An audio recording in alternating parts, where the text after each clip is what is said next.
Hi YouTubers, and I went to see Spider-Man Brand New Day. Spoilers for movie. Now this is my second time watching a live-action superhero movie for the second time. Anyways, let's get to what really matters. The spoilers. Following Drive, Stephen Strange's spell, the world has forgotten that Peter Parker exists. 4 years later, Parker has been anonymously protecting New York City as its celebrated hero Spider-Man, but has distanced himself from those he used to know, including his ex-girlfriend Michelle, MJ Jones Watson, and former best friend Ned Leeds. Parker intervenes when a tank rampages through the city and breaks into a Department of Damage Control (DODC) building. The driver had been telepathically possessed, and the telepath body hops from person to help Matt Gargan, an enhanced criminal Parker previously captured, to escape. Parker inquires with Yelena Belova, who tells him someone has repeatedly attacked the DODC in search of VMAX. Parker questions DODC Director Bill Metzger,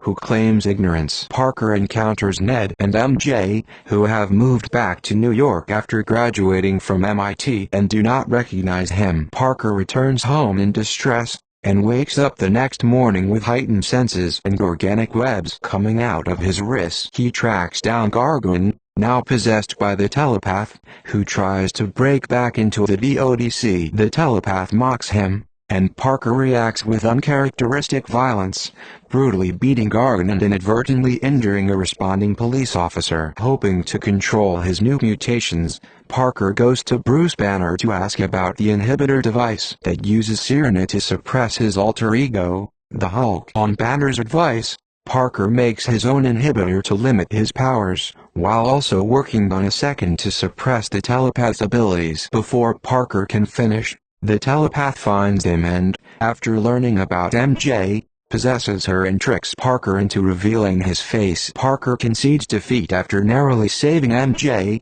though he sees the telepath directly. Parker takes MJ to Frank Castle's hideout to keep her safe. With Castle's equipment and MJ's insight, Parker completes both inhibitors, and discovers that the telepath is named Jean Grey. When Jean attacks the DODC again, this time in person and using a possessed Hulk, Parker subdues her and turns her over to the DODC. Before losing consciousness, Jean mentions someone named Sarah. Metzger claims that Sarah is a recently deceased colleague Jean learned about while possessing his mind. When Parker returns, MJ confronts him with the letter that Parker had written for her and Ned to explain the spell that erased their memories. He explains himself and declares his love, but MJ apologizes because she does not know him or reciprocate his feelings. Despite this, she invites him to her apartment, where they and Ned spend time bonding. After hearing MJ describe that she cannot remember anything while being possessed, Parker realizes Metzger lied to him. He contacts Yelena, who learns from redacted DODC files that Sarah is Jean's sister, another telepath who was kidnapped by the DODC.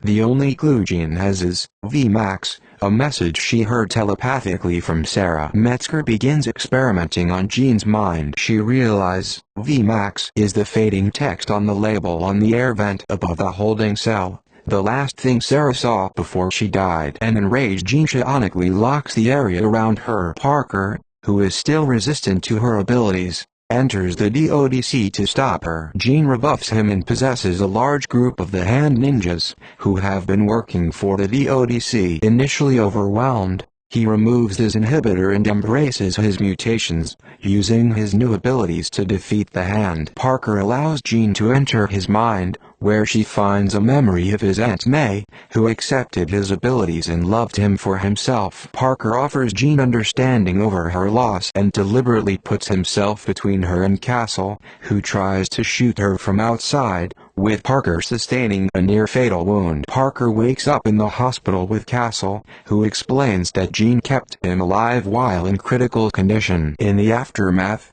a guilt-ridden Jean quietly leaves the city. Metzger disappears, the DODC comes under investigation, and Parker vows he does not need to be alone to be Spider-Man. When he sees Ned again, he introduces himself. In a post-credits scene, Ned's Spidey Tracker app appears to show Spider-Man located somewhere in outer space. Anyways, I had such a good time watching this movie. Anyways, that's it for today. Peace out. Bye bye.